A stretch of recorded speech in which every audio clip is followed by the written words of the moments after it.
The word for today, lessons from a broken heart.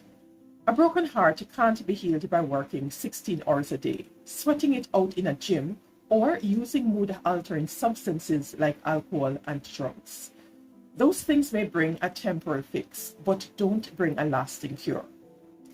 After falling into sin and shame, David prayed, "Restore to me the joy of your salvation." Psalm 51:12.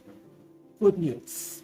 God can restore what you've lost and teach you things about yourself you didn't know that make you a better person.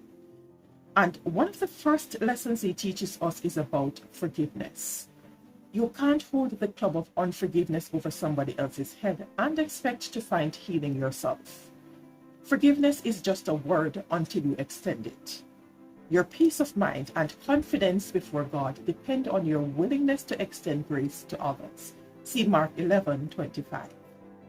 The second lesson he teaches us is about relationships. And some of those relationships will bring you more pain than pleasure. Judas's betrayal, painful as it was instrumental in bringing about history's greatest event, the cross. Does that mean anybody and everybody can walk into your life and do what they want? No. Their access to you is limited by the shield of God's purpose. Some people bring comfort while others build character, and you need both. The third lesson he teaches us is about the yes zone. What he opens, no one can shut, and what he shuts, no one can open. Revelation 3:7.